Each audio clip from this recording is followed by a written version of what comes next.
EPS 95 pensioners ମାନଙ୍କ ପାଇଁ ବଡ଼ ଆଶା 7500 ପ୍ଲସ୍ DA ଉପରେ ନୂଆ ଅପଡେଟ୍ EPFO ପେନ୍ସନ୍ସ ନ୍ୟୁଜ୍ 2026। ନମସ୍କାର ବନ୍ଧୁମାନେ, ଆମ ଚ୍ୟାନେଲକୁ ଆପଣମାନଙ୍କୁ ସ୍ୱାଗତ। EPS 95 ପେନ୍ସନର୍ସ ମାନଙ୍କ ପାଇଁ ପୁଣି ଥରେ ଚର୍ଚ୍ଚାରେ ଆସିଛି 7500 ସହିତ DA ଦାବି।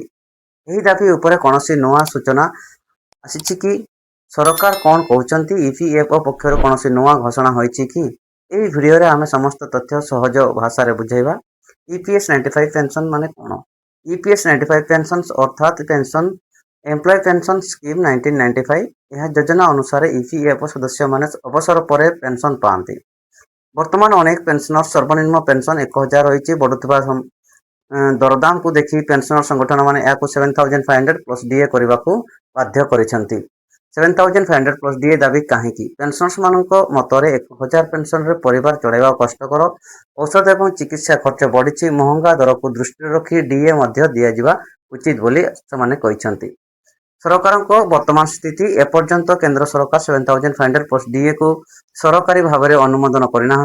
सोशल मीडिया रे अनेक खबर भाइराल होउथिले मध्य सेगुड़िक सरकारी घोषणा बोली धरि नेबा ठीक नुहे। पेंशनर्स मानक आशा होची देशर विभिन्न स्थान में पेंशनर संगठन माने निज दाबी जारी रखिचंती। सर्वनिम्न पेंशन वृद्धि, DA सुविधा बा समयानुसार पेंशन संशोधन भली जदि भविष्य में अनुमोदन मिले ताले भविष्य सरकार 7500 प्लस DA घोषणा करिसेंती। तेबे लक्षाधिक EPS 95 पेंशनर्स उपकृत हेबे, किंतु वर्तमान सुधा यह केवल दाबी अवस्था रही।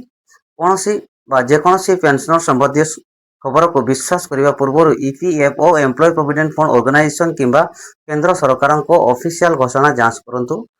तो बंधु माने EPS 95 पेंशन 7500 प्लस DA दाबी को नहीं चर्चा चली, किंतु एपर्यंत सरकारी अनुमोदन मिलना। कौन सी नुआ सरकारी अपडेट आसिले आम सर्वप्रथम आपण को जनइबू।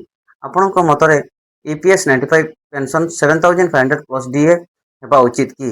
कमेंट रे निजर मतामत जणातु। वीडियोटी भल लगे लाइक करंतु, शेयर करंतु एवं आम चैनल को सब्सक्राइब करंतु। धन्यवाद। जय जगन्नाथ।